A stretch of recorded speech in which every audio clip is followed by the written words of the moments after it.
Сайн байцгаана уу хүүхдүүд ээ. Бяцхан шавнартаа энэ өдрийн мэндийг хүргье. Бид өнгөрсөн 7 хоногийн хичээлээр Хомтой 3 тэмээхийг уншиж цэвэр сайхан бичих дасгал ажилласан баг. Үүнийгээ гэрийн даалгаварт маш сайхнаар бичих даалгавар өгсөн байгаа. За багш нь энд өнөөдөр жишг болсон 2 хүүхдийн бичвэрийг үлгэрлэж харуулахаар бэлдэж ирсэн байна. Хүүхдүүд маань хараад яаж бичсэн байна вэ гэдгийг маш сайн анхаараарай. Өнөөдрийн хичээл бол галигаас үндэсний бичигт зөв бичих гэсэн хичээлийг орхиноо. За галигаас үндэсний бичигт зөв бичихтэй хэд хэдэн зүйлийг анхаарах хэрэгтэй байдаг. Багш нь үүнийг хичээлийнхээ эхэнд томилоод хүргье. За А, Э, И, О гэх мэт үндсэн 7 анги шиг маань үгийн эхэнд, үгийн дунд, үгийн адагт гэсэн хэлбэрээр монгол бичигт бичигддэг байгаа. Энэ нь кирилл бичгийн том үсгээр бичих, жижиг үсгээр бичихтэй агаар нэг юм аа. Харин энэ үгийг бичихтэй, үсгүүдийг маань бичихтэй, үгэнд оруулж бичихтэй, үгийн тэргүүн үед гэгүүлэгчийн дараа бичихэд бүх үсгийн титмийг хасаж бичдэг байгаа. За монгол хэлний их шиг зохицох ёсны дагуу А, Э, О үсгүүдийг үгийн адагт бол ялгалгүйгээр бичсэн байна. За энэ нь жишээ нь авраг гэдэг үгэнд абургу гэж эр үгэнд эр ихшгээр дуудахаас абур го гэж им ихшгээр хизээж дуудахгүй учраас энэ бол маш ойлгомжтой болж байна. За багш нь жишээ болгож нэгэн гээгүүлэгчийг бас бэлдсэн байгаа. За энэ бол гээгүүлэгчийн ард А их шиг, үгийн тэргүүн үед А Э их шиг, үгийн дунд А Э их шиг, үгийн адагт А Э их шиг маань Ра их шигийн араас, Ра гээгүүлэгчийн араас яаж байгааг харж байна. За мөн адилхан Ри, Ро, Ру гэж үчгийг харж. За дараагийн үсэг. Дараагийн бүлэг үгс нь бол ном төсөг. Ном төсгөнд бидний гаргадаг нэг алдаа бол ном төсгийн дотхон эгшгийг оруулалгүйгээр бичдэг. За ном төсөг гэдэг нь ба, гэ, энгэ үсгүүд энэ бүлэг үсгэнд багтж байгаа. За жишээ нь энд үгийн эхэнд багш гэдэг үгэнд шүдийг оруулж бичсэн байна. Би гэдэг үгэнд мөн адил шүдийг оруулж бичсэн байна. За бичиг гэдэг үгэнд мөн адилхан шилбийг ном төсгийнх нь номон дотор нь оруулж бичсэн байгаа. За мөн боломж гэсэн үгэнд мөн адилхан гэцийг оруулж бичсэн. За бүдүүн гэсэн үг байгаа. За энэ үгүүд бол дандаа сурах хүчгэн дээрээс түүж авсан үг учраас за бүдүүн гэсэн үгэнд мөн адилхан гэцийг оруулаад үгийн эхэнд үг бичихтэй шилбэтэй нь бичиж байгаа. За тэр үгээр бичсэн байна. За энд шуу гэдэг үгэнд сибагу гэж бичиж байгаа. Тэр эгшгийг оруулж бичсэн байна. За энгэ үсэг. Энгэ үсгний хувьд мөн адилхан сурах хүчгэн дээр байгаа багш нь 6 үгийг олж авсан байна. За энд мөнгө гэдэг үг байна. Мөнгө. Эхлээд эм үгэнд яаж бичих вэ гэдгийг харах. За ном төсгийг нь доор нь бичсэн байна тийм ээ. Энгэ үсэг нь араа багхан. Дараа нь эх гэдэг үг байна. Дараа нь цэнгүүн гэдэг үг байна. За энэ 3 үгэнд эм үгэнд. Харин дараагийн 2 үгэнд бол эр эх шиг харагдаж байна. За энэ тунгалаг гэхэд энгэ үсгэнд гааг оруулж бичсэн байгаа. Мөн мянган гэдэг үгэнд энгэ үсгийнх нь ном дотор нь гааг нь оруулж бичсэн байх ч юм. За артталт нь мөн унших гэдэг үйл үг байна. Унших гэдэг үйл үгэнд мөн адил шууд залгаж ингэ бичсэн байдалтай байна. За дараа нь гэхэ үсэг. Гэхэ үсгэд гэрэл. За мэдээж эр үгэн дээр бол ярих боломжгүй. Оо дээр бид шууд номоос нь гадна бичих учраас тийм ээ. За гэрэл гэдэг үгэнд шүдийг оруулж бичсэн байна. Хилчид гэсэн үгэнд мөн адилхан шилбиг. За хөвгүн гэсэн үгэнд мөн адилхан оруулаад хөвгүн хөөхөн гэсэн үгэнд үгийн эхэнд орох хөө үед гэдэс маань шилбэтэйгээ харин үгийн адагт орох хөө үед гэдэс шилбэггүй байгаа яг ингэж харагдж байна.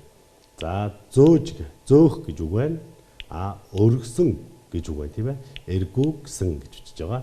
За энэ үсгүүдийг ном төсгүүдийг яаж бичих вэ гэдгийг бас маш сайн анхаарах хэрэгтэй байдаг учраас багш нь үүнийг анхааруулж байгаамаа. За цааш нь мөн Монгол бичигт дэвсгэр үсэг гэж байгаа. Дэвсгэр үсэг нь бол наамаала ингээ буюу номлонг зөөлөн дэвсгэр бэгэр бага расада буюу багарсад бэгэрсэд гэж мөн хэлнэ. Хатуу дэвсгэр гэж. Үүнээс бусад үсэг нь бол ардаа ямх тэгшгтэй буюу дэвсгэрлэхгүй. За дэвсгэрлэн гэдэг маань үгийн дунд болоод адагт ардаа ямар нэгэн их шиггүй үе битүүлж орохыг бол дэвсгэрлэн гэж хэлдэг. Монгол хэл, монгол бичгийн хэлнэ. За дэвсгэрлэж бичгэд анхаарах хэд хэдэн үсэг байдаг. Хамгийн ихэнд бичсэн наа үсгийг харах юм бол хэрвээ наа үсэг, га үсэг хоёр мөн адилхан тэр хатуу дэвсгэр дээр байгаа га үсэг рүү анхаарлаа хандуулаарай. Наа үсэг, га үсэг хоёр маань дэвсгэрлэж орж байгаа тохиолдолд өмнөө тусалгүй бичигддэг. Мөн даа үсэг хамгийн сүүлд төснөгтөнд хамгийн сүүлд харагдах даа үсэг бол дэвсгэрлэж орж байвал уурган дэ буюу хэвтээ дэгээ болж үгийн дунд гэдэс шүдээр үгийн адагт гэдэс сүүлээр тэмдэглэдэг байгаа.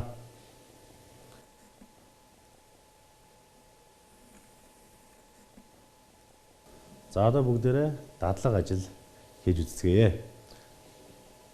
За амжилт бол хичээсний үр дүн өөр юу ч биш гэсэн онцгой өгсөн сонгож авсан байгаа. За энд харагдаж байгаа 6 холбоо үгийг үндэсний бичигт хөрвүүлж бичих байгаамаа. За ингээ хамтдаа уншаад хөрвүүлцгээе. Нөхөд санал морид төбөр гэн ура чод эвлэл ногто тай унаага агуулас оргил гоби нугууд. За энд багш нь энэ үгийг бичихдээ үг үеүүдийн дунд зураас татсан байгааг анхаарч анзаараарай. Энэ бол өмнөх үгтэйгээ хамтдаа уншигддаг тухайн үгийн хэсэг буюу нөхцөл дагавар орхиц гэх мэт битгий тэмдэглэсэн байгаа. Мөн багш нь энд улаан хүрэн өнгөөр тэмдэглэсэн үсгүүдийг хараарай. Энэ нь ардаа ямар нэгэн байдлаар их шиг аваагүйгээр дэвсгэрлэж орсон байгаа. Энэ үсгүүдийг яаж болох вэ гэдгээ бас анхаарах хэрэгтэй. Мөн энд түрүү ярьсанчлан хөө хи хэг гэх мэт үсийг үеийг багш нь бас ногоон өнгөөр тэмдэглэж өгсөн байгаа. За багшийн бичсэн тэнд харагдаж байна. За одоо энэ монгол бичгээр бичсэн хэлбэрийг харахтаа энэ дээр зураас татсан байсан бол энд зураас татаагүй байгаад харж байна тийм ээ. Нөхөд гэдэг дээр нөхөдөн энд байгаа зураас бол хамт уншихыг л сануулж байгаа. Тухайн үгийн үргэлжил гэдгийг санах хэрэгтэй. За тэнд багш нь мөн адилхан дэвсгэр үсгүүдийг ижил өнгөөр тэмдэглэсэн байна. Мөн адил хэгэ хиги хөөхү гөөгөх мэтийн үеийг ногоон өнгөөр тэмдэглэснийг ялгаж хараад бичиж авъя.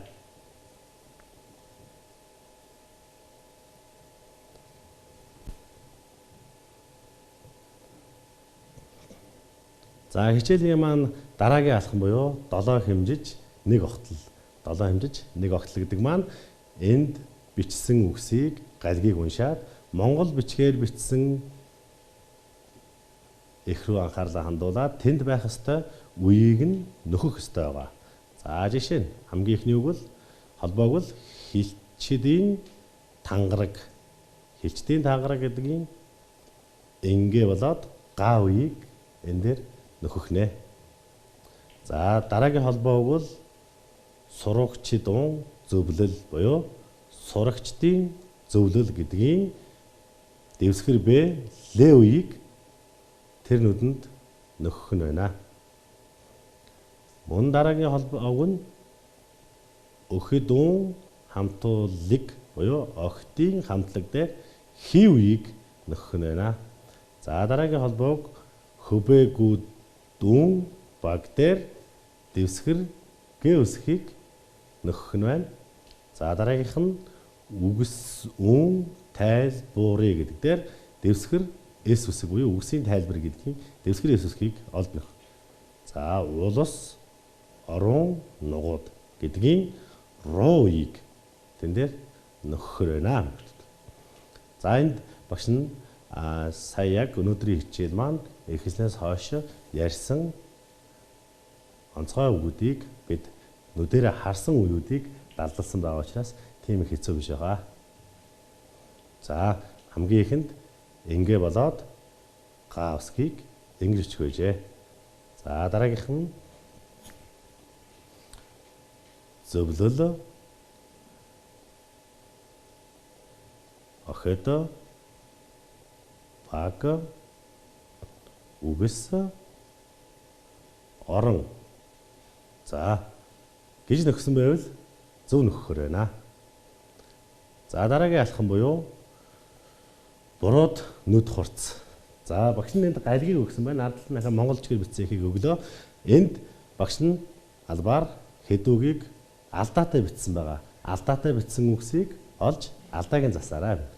За энд шибагуудун жиргийг буюу шуудын жиргээ эмч нарын өрүүгээ буюу эмч нарын өрөө загаан уу тугал ууд буюу зааны туглууд эхэ үрс үн баяр буюу их үрсийн баяр хүмүүсийн яарья буюу яриа уяага чидун гал буюу уяачдын гал гэдэг дээр 6 үгийг алдаатай бичсэнийг олё.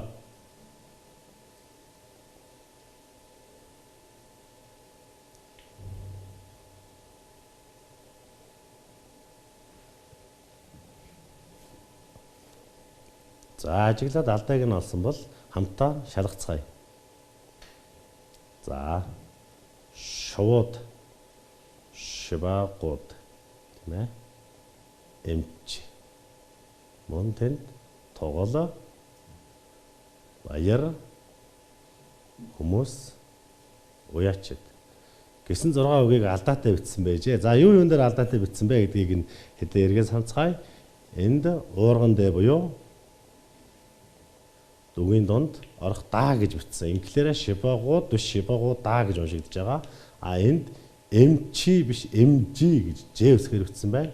А энд тугал гэдэг үгийг өмнө нь өө үетэй буюу шилэв нэмсэн байна. Энд баяр гэдэг үгийг байри гэж бас буруутсан байгаа. Энд хүмүүс гэдгийн шилбийг нь хайсан байна. Энэ маш их анхааралгүй байдлаас хурдан бичих үйл явцад бас энэ алдаа гардаг.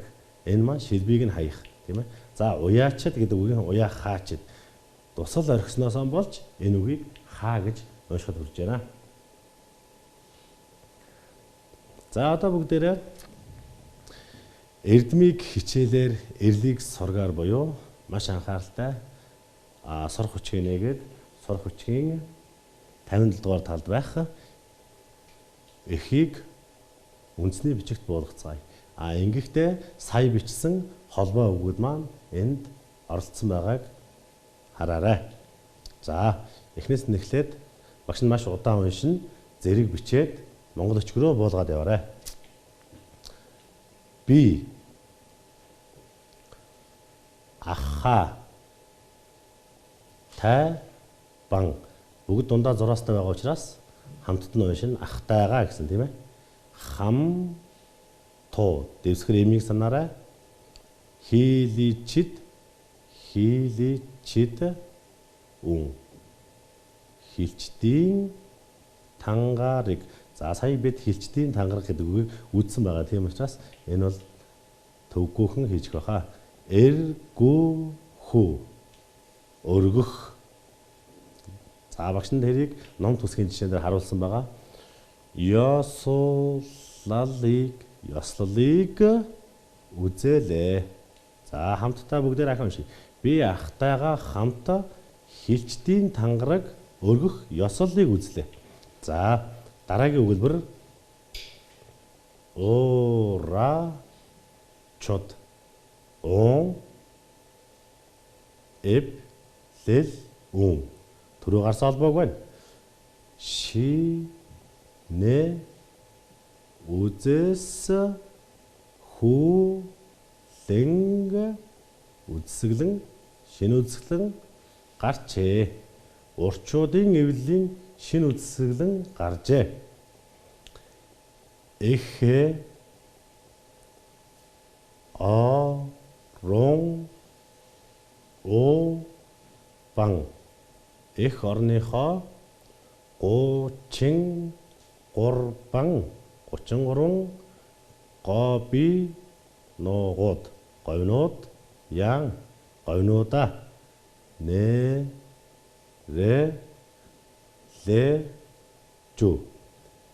нэрлэж суруулаа. Эх орныхоо 33 говьдыг нэрлэж сурлаа. За энэ ингээ үсэг буюу инхлэг байна, ихэн инхлэг байна. Монголчууд туу. Энд дуу биш туу байгааг маш сайн анхаараарай.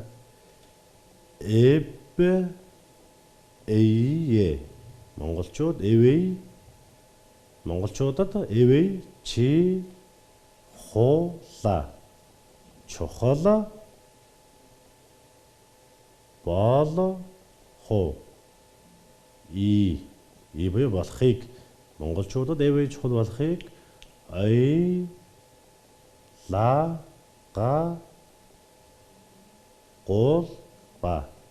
ойлгуулав. Монголчуудад чухал болохыг ойлгуулав. За энэ төрөв бичсэн эмчи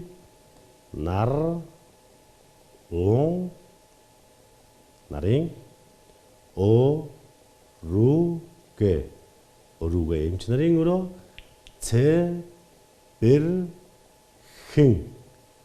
цэвэрхэн байхуу буюу байх байхуу шагаарлага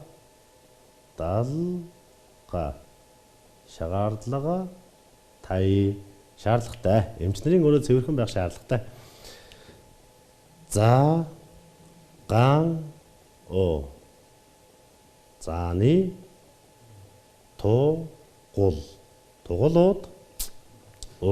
уудыг тусад нь бичиж байна тийм ээ. Эхэ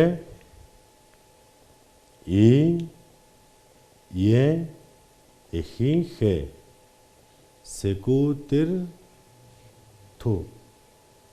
сүдэрт эхэл